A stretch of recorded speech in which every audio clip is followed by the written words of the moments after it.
Welcome to the Green Wasp Removal YouTube channel. In this episode, we're going to show you how to set up and maintain an overwinter habitat for the live wasp specimens that we bring into our research lab for study and observation.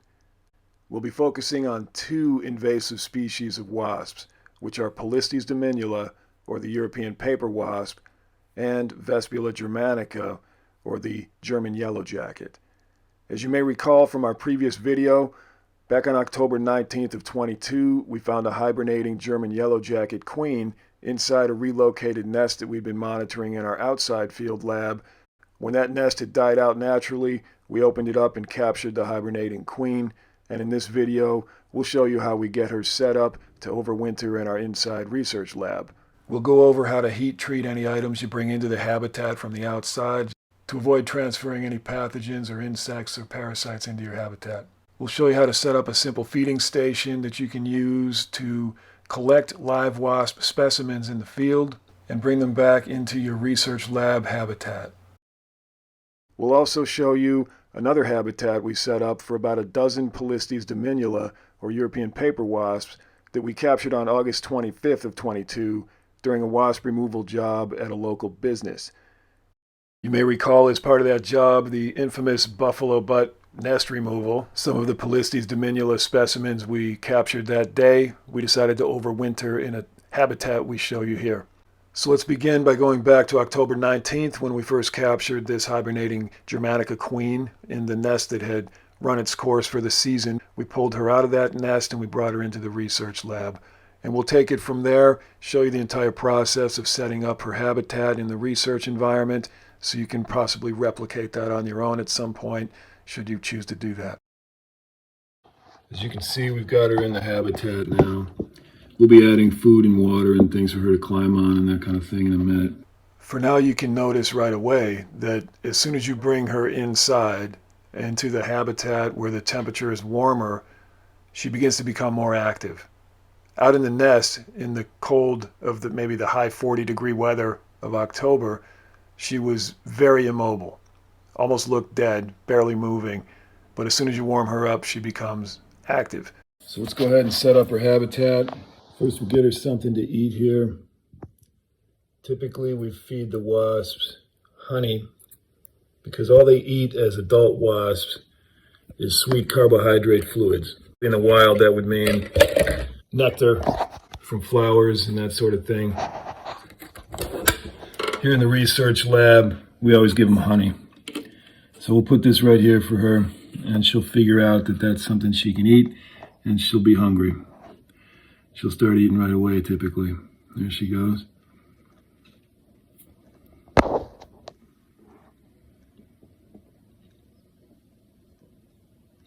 So what we're doing is we're tricking her into believing it's springtime.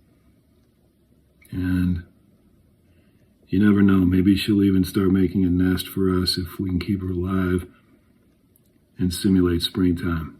Whether or not she'll make a nest is unknown. It'll depend on whether or not she's a mated queen, if she's inseminated or not, and we won't know that for a while.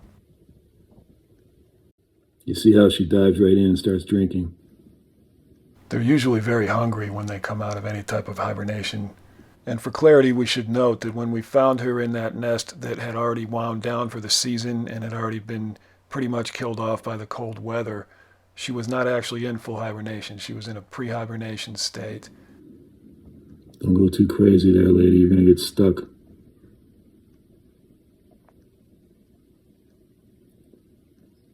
She's a little dopey still from being in pre-hibernation, but hopefully she'll figure it out here before I have to rescue her.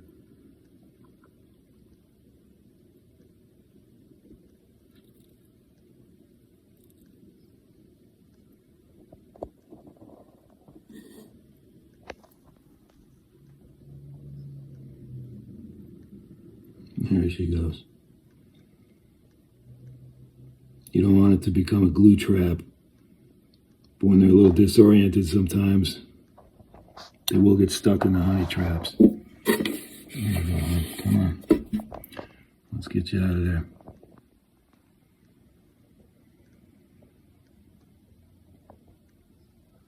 Come on, keep climbing.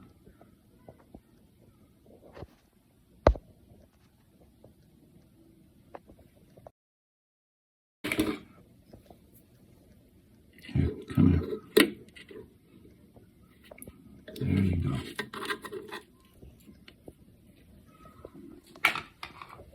So once she gets a little food, we then add a little bit of water, and that way she's got the basics covered while we get the rest of her habitat set up.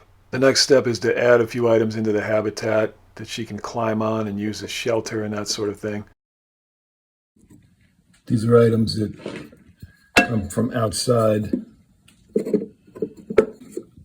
These items are heat treated, and they just add a little bit of a natural environment to the habitat. There's some bark, some wood, some sticks to climb on, that sort of thing. All these items were heat treated, and we'll show you how that process works in a minute.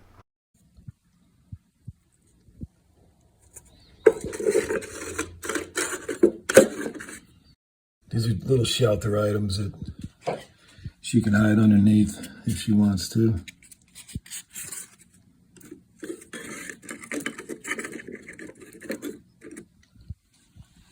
That gives her something to climb on, some wood to chew if she wants to make nesting material, and some natural items to just hide underneath and find shelter below. Anytime she's in the mood for a little privacy, we'll give her that. And she's got her honey and her water. That's pretty much all she's going to need. There you go, girl. You ready to hang out for the winter? All right, so here we'll take a little break and show you what you have to do to heat treat any natural items you're going to use in your interior habitats. So this is a basic toaster oven type thing. And what we do is anything we put into a habitat that's going to be an interior overwintering habitat that you want to keep sterile and clean from pathogens or parasites or insects or what have you. You have to take the material you're going to put into that habitat and heat treat it. And so we heat treat ours at least 175 degrees for a minimum of 25-30 minutes. That'll pretty much kill anything on them, but you want to go at least 175 degrees just to kill every sort of pathogen, every sort of insect, wood boring, insects that are hiding inside the wood, any of that stuff. You don't want to bring that into your interior lab environment. So use something like this. If you don't have something like this, go ahead and put it in a regular oven, is fine. As long as you heat treat whatever you put into your habitat, then it's safe to do that. So here we're going to set her in the direct sun for a while. Let her warm up and get some sun. Typically, once this occurs and she starts feeling sunlight, she'll start becoming active, explore the habitat a little more, start flying around, do orientation flights. These things will happen, but only if she's healthy enough when we found her. Put her in direct sun for parts of the day. Typically, she'll come around. One note is she seems to have deformed wings. It could have been a birth defect. It could have been damaged sometime after she was born. It's unclear for now. So the orientation flights that would normally happen once she warms up may not happen because if she's got deformed wings, she can't fly. We should know within a couple of days if she's going to have the ability to fly or not. And if not, she'll just walk around the cage instead of doing orientation flights. And that's how she'll get familiar with pretty much every square inch of that space. Yeah, that's warm sun. We're going to simulate a springtime for you and see how you respond. You can see a little debris attached to her feet and some dust on her body. Once she warms up enough and gets oriented, she'll start grooming and clean herself up. You can see her start the grooming process here a little bit, and that'll become more and more routine and start to look a little bit more regular and smooth, her behavior, as she warms up and her body starts to function again.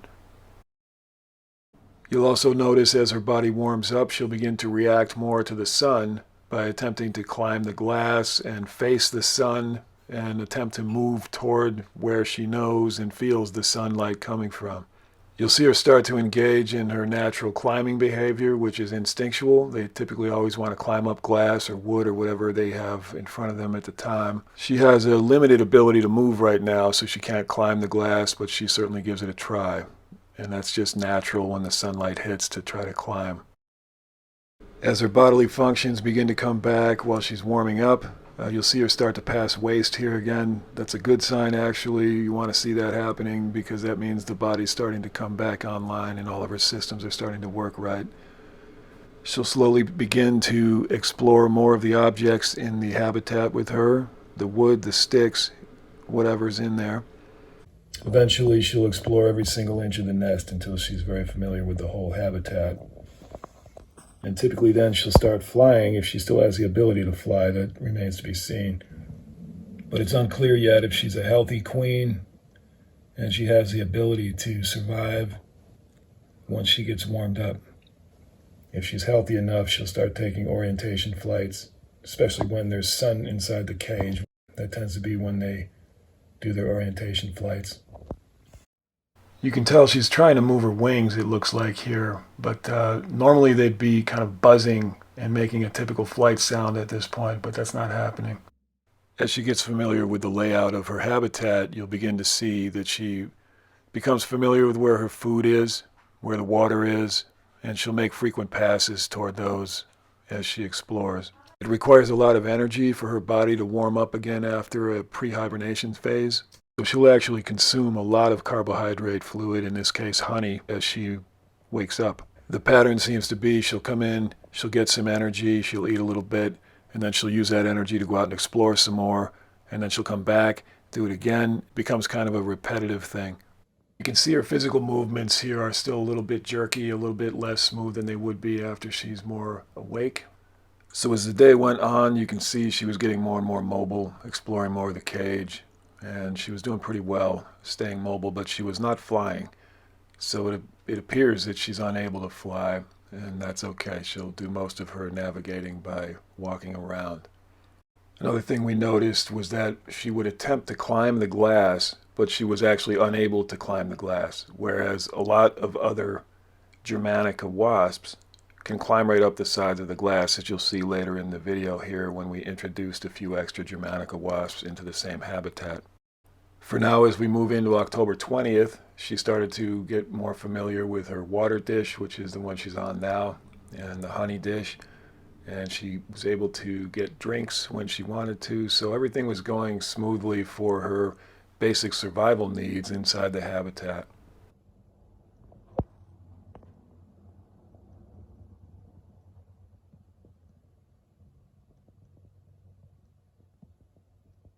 As the sun warmed her up on this day, she began getting very active and wandering around the cage, doing some laps around her living space. It looked like she was getting pretty well acclimated. As time went on, you can see that her motions become more fluid. She's less jerky, less stumbly. Like when she first comes out of pre-hibernation mode, she's pretty uncoordinated, but that gets smoother and smoother as she wakes up.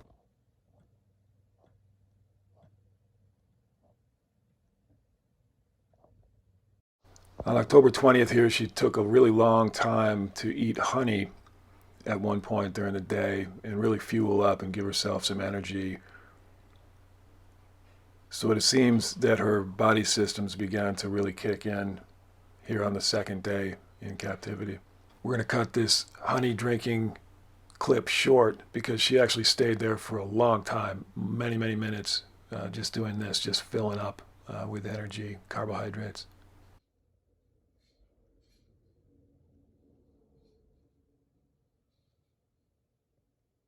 She also started grooming more on the 20th, and it looked like she was really starting to get back into a regular grooming routine that you see most wasps doing pretty much constantly. And this was good. It helped get all the dust off of her body that she'd picked up in the nest while she was going into pre-hibernation, and it appeared that helped her get more mobile as well. It's interesting to watch a wasp up close when they're doing their full grooming routine. You'll notice that these wasps keep their bodies extremely clean, and they do this really, really meticulously, and they'll take a long time doing it. It's what they do every time they're at rest in between other activities, feeding or foraging or whatever else they're up to. They will just stop and clean their entire body from head to foot, antennas and thorax and abdomen. They'll wipe their wings down and their legs. They are never dirty. They're never in a dusty way. They remove all that during the grooming process. That said, you will see on the glass of the habitat structure will become pretty dirty with waste or with venom spray or with anything else that comes out of the body of the wasp. And it will also accumulate on the bottom of the cage any waste material. So you'll need to keep up with that and keep it cleaned. Because in the natural environment out in the world, the wasp waste falls away from the nest because the nests are always upside down. The openings of the nest face downward. And so that gravitational pull for all waste drops down to the ground or whatever's below the wasp nest. But when they're in captivity, you have to make sure that you maintain that living space for them by cleaning the waste out of their captive environment, because in nature they don't live amongst their own waste at all. So here you see her getting active in the sunlight, doing her usual walkabout, exploring the living environment, sort of mapping out in her own head what the habitat space is going to be. She frequently returns to her food dish. I think that's just instinctual to know where the food is at all times and sort of monitor that. And sometimes she'll stop and eat. Other times she'll just come by, touch it, make sure it's there, like she's orienting herself to where her own survival needs are. You'll see as she moves around the cage, she becomes more and more adept at navigating the various spaces and the different topography inside the habitat, from the sticks to the sharper edges of some of the bark to whatever's in the cage. That becomes her world, and she's very, very good in a very short period of time at getting around that space. And you'll find she'll continually explore it. It's not a one-time run and done. She's basically doing this all the time. And every now and then she'll just stop and rest, and you'll see her take shelter underneath the coconut shell or the bark or whatever for a while, and that would be akin to our sleep patterns. Sometimes she'll just rest and appear to be sleeping, but the rest of the time she's out and about just like this. We've noticed over a couple of seasons of keeping wasps over winter in captive environments, in habitats that we've set up, that the Vespula Germanica in particular, that's the German Yellowjackets, they are super active compared to other species like Polistes Dominula. Most of the Polistes wasps that we've overwintered, and we've overwintered several different species, Fuscatus, Dominula, Metricus, all of them are quite a bit more calm and relaxed by comparison to the Vespula Germanica. The German Yellowjackets are constantly on the move like you see here, and they're constantly flying around the cage if they have the ability to fly, especially when there's sunlight. They're constantly in motion by comparison. So we've noticed that probably as a result of that energy burning all the time, their lifespan in captivity is shorter than that of the Polistes Dominula or Polistes metricus. In general, the Polistes live longer in captivity than we've seen any of the yellowjacket species that we've overwintered survive. But they still last for a number of weeks or months at a time in captivity. Here on October 21st of 22, we have more of the same. She's out exploring every day. She's getting very active. She's getting more and more confident in her movements, in her space. She looks healthy. She's pretty robust in the way she grooms herself and in the way she moves. So we're feeling like she's pretty healthy overall.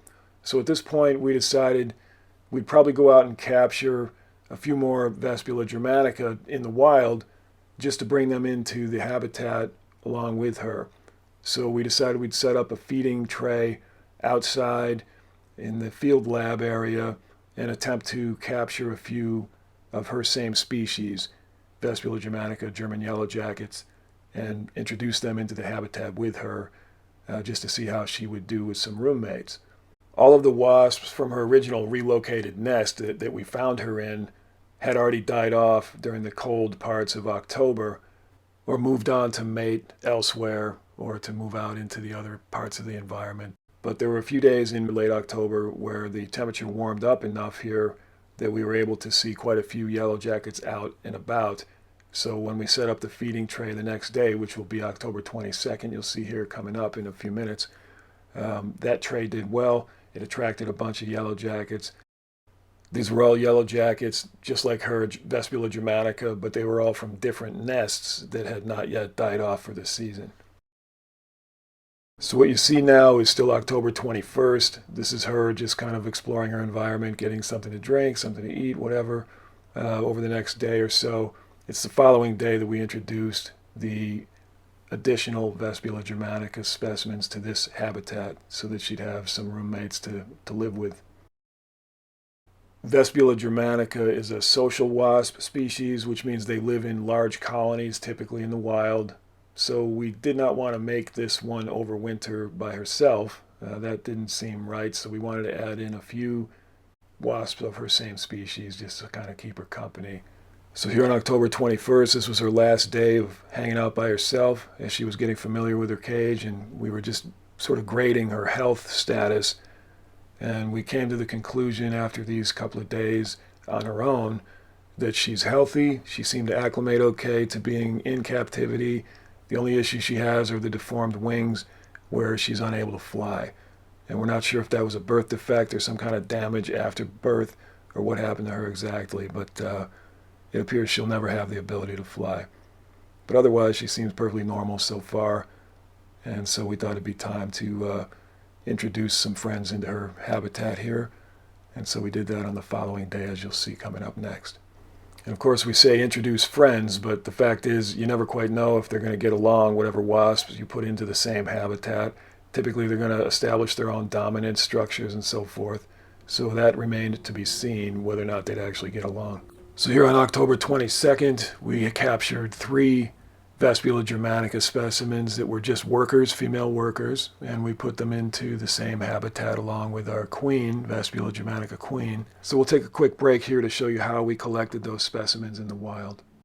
So here's a simple way to collect your specimens when you're ready to put a habitat together. You want to overwinter some live wasps. Just set up a feeding station like this one. This one's full of root beer. They're feeding on it now.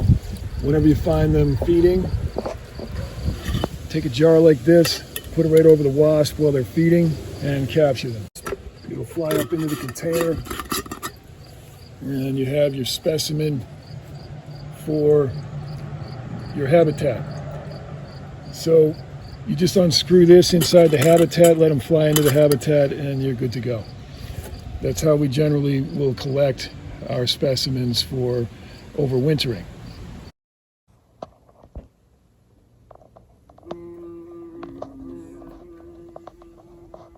Once you release them into the habitat, they'll start doing their orientation flights immediately and getting familiar with the space. 3-dimensionally, the ground, the roof, the walls, all of it, the glass. And they're quite good at climbing the glass typically, all of these wasps. But our queen, for some reason, is unable to climb the glass. You can tell which one is the queen because she's always down on the ground. She doesn't actually climb the glass. She'll attempt to climb sometimes, but she never actually makes it up the glass. And she's quite a bit larger than the workers, so it's easy to tell which is which. Normally, the new queens we find are able to fly around and climb glass. This one was unique. What you see here in the lab are 2 habitats. The one on the right is the Vespula Germanica habitat. The one on the left is the Polistes Dominula habitat. Both habitats are intentionally positioned directly in front of the windows so that they can receive sunlight, natural light. And as we mentioned before, these female workers from the Germanica species, they are super busy, buzzing around all the time, constantly on the move, constantly active. That activity settles down quite a bit when there's no sunlight. So the idea would be generally by day you want to keep them in natural light, sunlight if you can, but at least natural light if there's no direct sun where you position them. Natural light from any window source is the next best option. And then at night they settle down on their own and sleep. So ideally you want to give them all day some type of natural light. That's not always possible. Sometimes in a lab environment we just have to close up windows if they're for some reason we're gone, whatever. But do your best to give them as much light as you can throughout the day. As evening comes in, you go ahead and just shut the windows like you would on any other night, and they go to sleep in the evening. In general, less is more inside these habitats, and that's just because they're easier to maintain when there's less material inside the habitat. For example, some people will put in live plants with their habitats that they have live wasps in, and live plants are fine. Certainly they're attractive and so forth, and the wasps enjoy live plants as much as they do climbing around or anything else.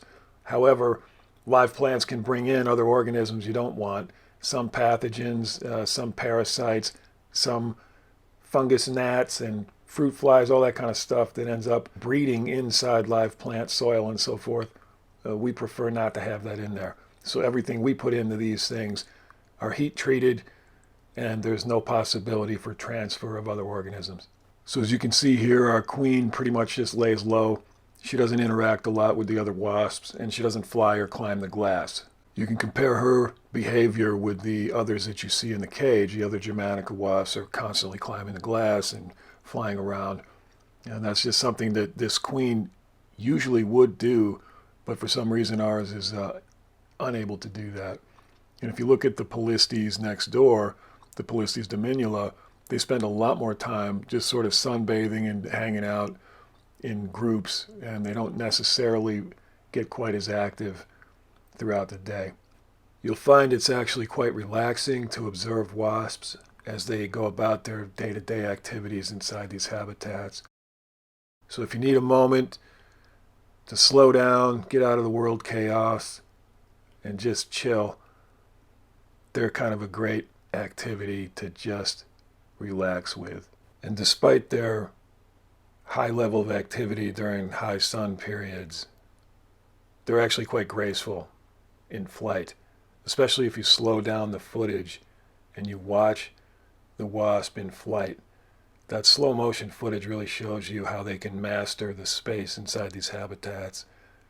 They know exactly where they're flying moment to moment, even though at high speed, at regular speed, it looks like they're just bouncing all over the place.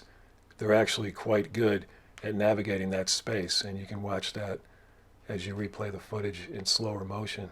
Here our queen is on another walkabout, exploring her domain. It's always interesting to watch the queen when she's active. She's out and about trying to make sure that she's very familiar with every inch of that space that is her world now. So here on the end part of the October 22nd date, the queen seems to have become comfortable with the other three wasps in the cage. There doesn't seem to be a lot of conflict between them. They're sort of just cohabitating now, which is what we had hoped to see. She still gets stuck in the honey now and again, but she's able to get herself out. Here on October 23rd of 2022, we had some really nice sunny, warm weather, even though it was late October. And there was quite a bit of activity in both habitats that day because they really responded to the higher temperatures and the direct sunlight. So we took this footage just because it was a pretty day, and it really illustrates the beauty and the grace of these insects when they're flying, when they're moving.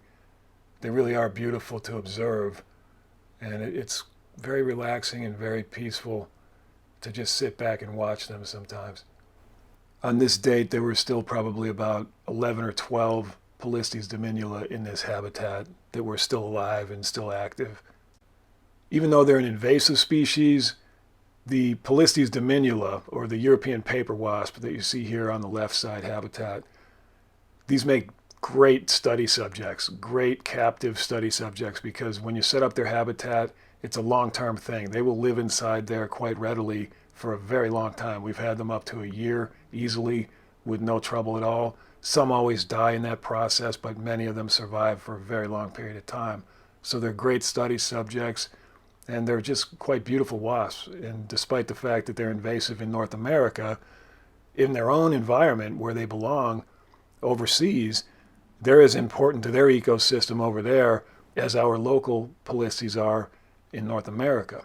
So to respect their actual capability as biological control agents, it's also good to understand how they operate in the world, how they reproduce, how adaptable they are. It's important to know as much as we can about every species of wasp at this point in the world. As we're trying to get across to as many people as possible, all wasps right now on the earth are extremely important. They take a very large role in pollination. They take a large role in biological control of other insects. Pest insects is what they can feed on a lot of the time.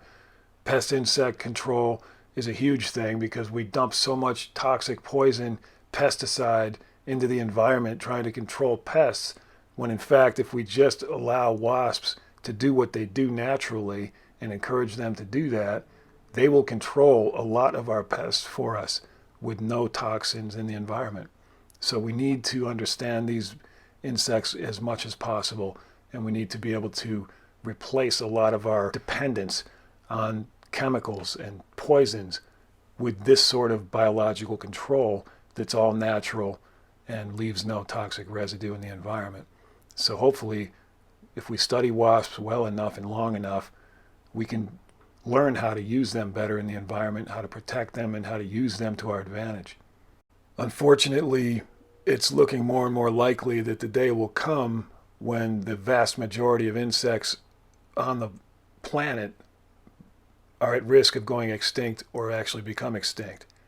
And because those days are probably in our future, we better figure out now how to keep them in captivity, how to breed them properly, how to make them viable in an artificial setting, so that if we do start to lose all of our native biological control agents and all of our native pollinators and all of that, that we have some way of supporting the population that might still be around naturally through breeding programs and that kind of thing. So the more we can study captive wasps and captive breeding and reproduction in a non-natural environment, the better, because particularly in the next upcoming generations, our kids, our grandkids, they're going to need this information.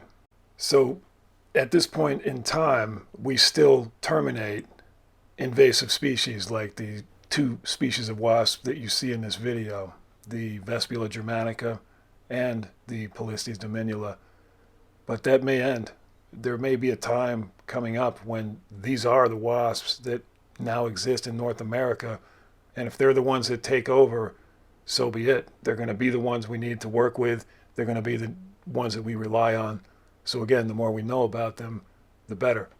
So all of you armchair entomologists out there who do this as a hobby or find an interest in insects and the insect world in general, just as a casual interest, think real hard about looking into doing this for a living. Go into it as a college course, study it, try to find the experts in the world to learn from, because the coming generations are running out, literally running out of entomologists. There's fewer and fewer entomology programs in colleges. There's fewer and fewer well-trained, knowledgeable entomologists coming out of these universities.